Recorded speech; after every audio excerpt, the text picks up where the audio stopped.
sehemu ambayo tunakutana na maalumni sasa. Okay. Wewe unaitwa nani? Mimi naitwa William Mkuna. William Mkuna. Yes, ni mhitimu wa Chuo Kikuu Mzumbe. Ndio. By that time kilikuwa kimekuwa kina transform kutoka kwa IBM Mzumbe kwenda Mzumbe University. Mzumbe University.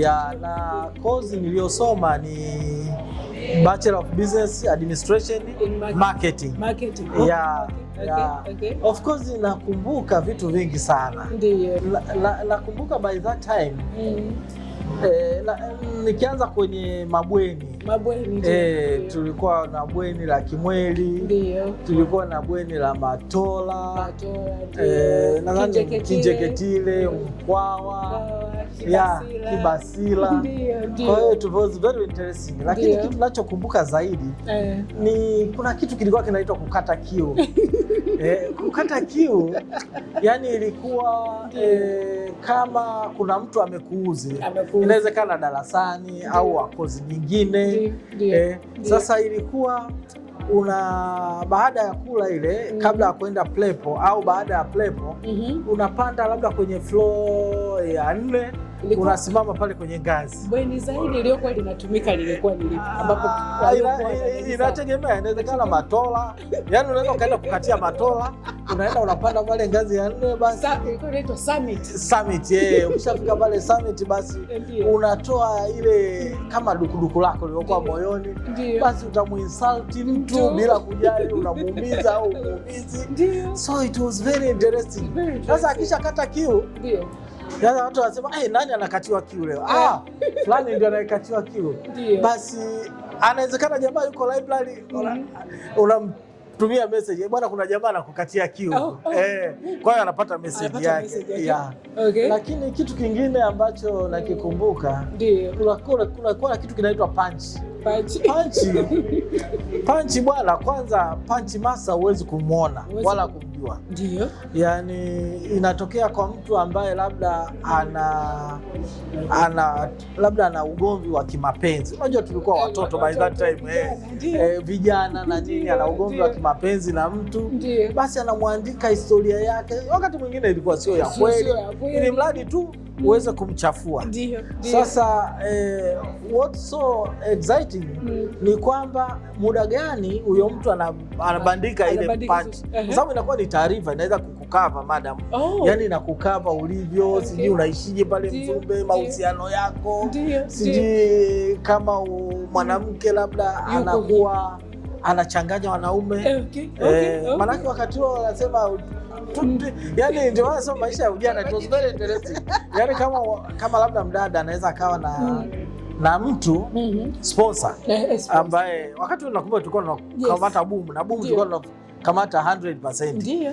Kwa hiyo unakuta anakuwa na sponsor probably mtu wake wa huko, labda anaweza akawa ndio potential fiancé. Lakini anakuwa na mtu ambaye pengine pale darasani anamsaidia, lakini anaweza kawa na mtu pengine anamsupport kwenye matumizi yake. Kwa hiyo ndio maana nasema kulichanganyikana mambo ya kiujana sana. Kingine ninachokumbuka tulikuwa na muziki. Ulikuwa na muziki pale siku za weekend. Sasa iliyokuwa inatumika ni assembly hall nadhani. Ipo mpaka leo. Niko mpaka leo. Basi ilikuwa na pale mnaenda mnacheza muziki na nini. Kwa hiyo it was very interesting. Na kijiji cha Changarawe kile. Ndio. Basi mkienda mmekutana na wale wadada ambao walikuwa Changarawe, majina mliokuwa mnawapa mnaita majina gani? Tulikuwa tunaita madege. Yani wanasema umechukua yule msichana wa low quality kabisa. Ndio maana wanasema hata kile kijiji cha Changarawe kinaweza kikawa na watoto wengi wahitimu wa Mzumbe.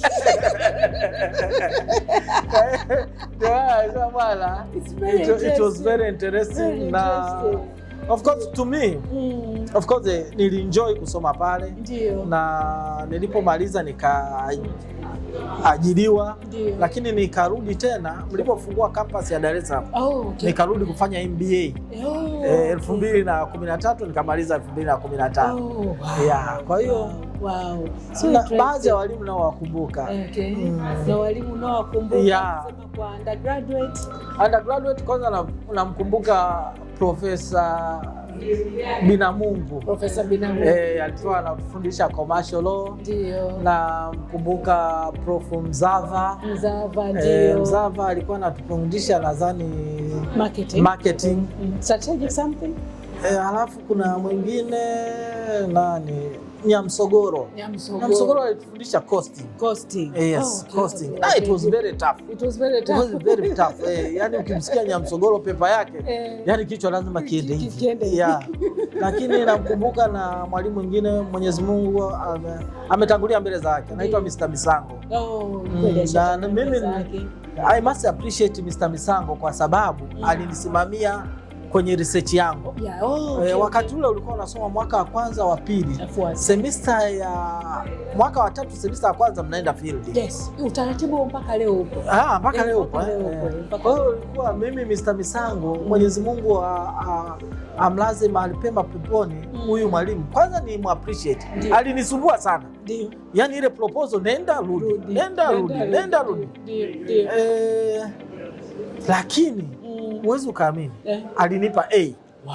Yes. Wow. Na ikanyanyua GPA yangu. Wow. Yes. Wow. Yeah. So nice. Ikanyanyua GPA yangu. Kwa hiyo nashukuru ule usumbufu wake. Lakini alikuwa anataka ni produce report ambayo very tangible. Na kweli ikanisaidia. Kwa hiyo really I appreciate. Na kwa Da Campus walimu nao wakumbuka kipindi ambacho umesoma ya masters? Campus. Da Campus. Omari alikufundisha? Yes, Professor Omari Swaleh. Sina uhakika. Lakini namkumbuka nadhani kuna muhindi fulani alikuwa anatufundisha company law. Chandre. Yes, Chandre alikuwa anatufundisha company law. Na of course nilifanya vizuri. Ndio. Kuna mama mmoja alikuwa anatufundisha production operation management. Yes, operation management is inatopic kama mama pale. Dr. Katika? Hapana. Mama mmoja alikuwa mrefu, ni profesa. Na ni profesa, Dr. Kinyondo. Yuko ameshastaafu yule mama. Dr. Kinyondo. Dr. Kinyondo namkumbuka yule mama. Okay, Dr. Kinyondo. This is very nice. Tena alikuwa anasema, alikuwa anatutania, sometimes anatuambia nikiwa na saisha zile classwork. Sasa unakuta anampigia mtu. Sasa yule mtu anakuwa yuko kama kwenye shimo hivi.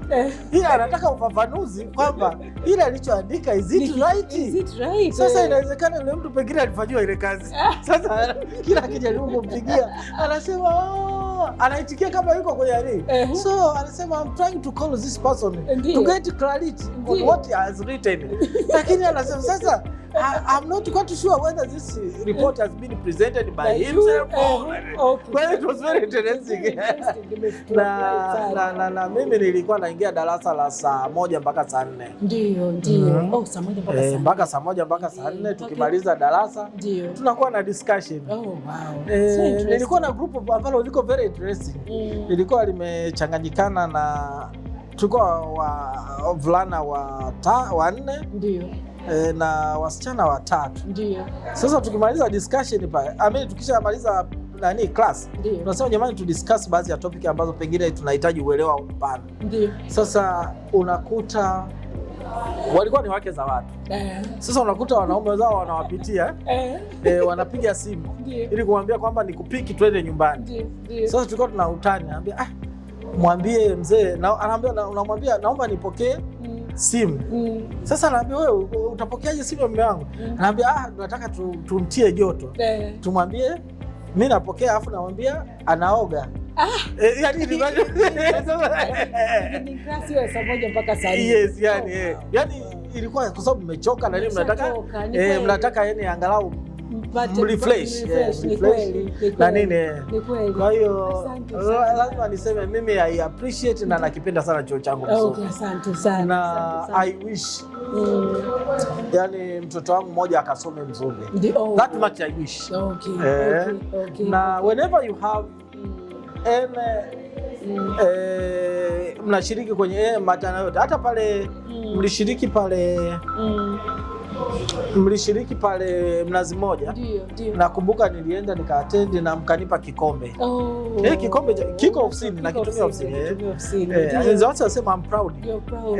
Na Mzumbe University kwa kweli. Mimi I'm so proud. Na kwa kweli ulikuwa ni nani wa kwanza wale walio graduate kwa hitimu wa kwanza wakati ndio chuo kinakuwa chuo kikuu kutoka IDM. Kwa kweli tunajivunia tunapokutana na nyinyi na bado feedback ambazo mnatupa hizi kwa kweli zinatuendelea kutujenga kama chuo kikuu Mzumbe na yapo maendeleo mengi ambayo tumeyafanya.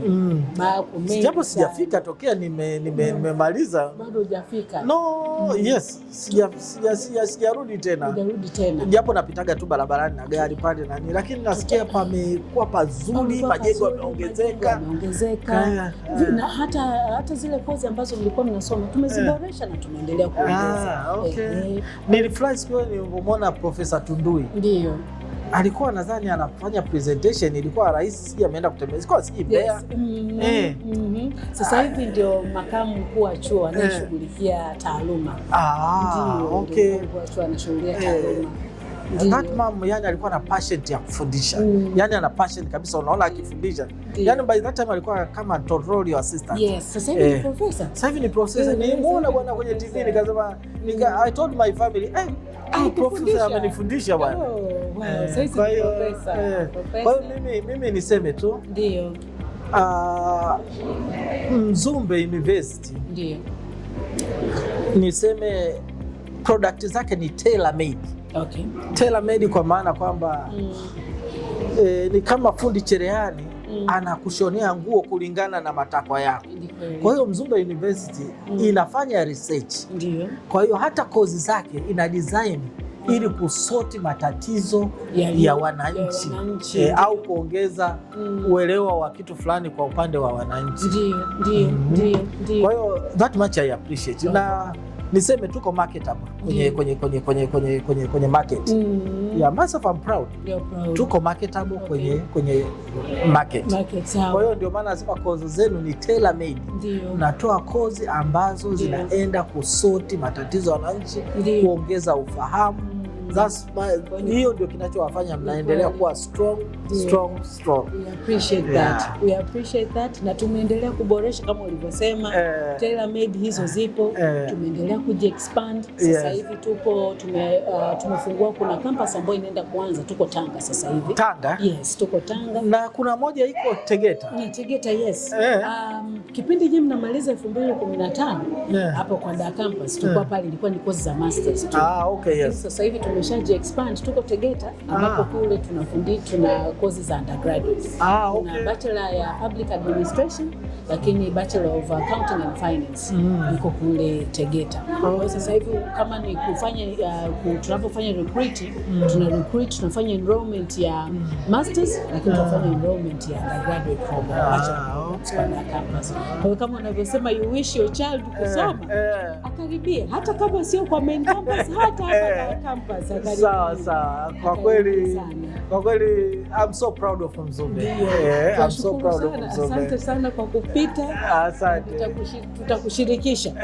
Tutakushirikisha hivi karibuni. Sawa. Tulikuwa tunaomba wito wako kwa katika ku celebrate miaka 25. Anything that you want us to get? Kama nilivyosema, kozi zenu ni tailor made. Kwa maana mnafanya research, ndio mna design course. Ndio. Sasa hiyo ndio inawafanya muendane na current market. Kwa hiyo endeleeni kudesign course kulingana na matakwa ya society. Sawa. Muendelee kuinvest kwenye technology ili muwe more competitive. Ndio. Lakini endeleeni kufanya marketing. Sawa. Endeleeni kufanya marketing kwenye society. Ndio. Na mimi niseme tu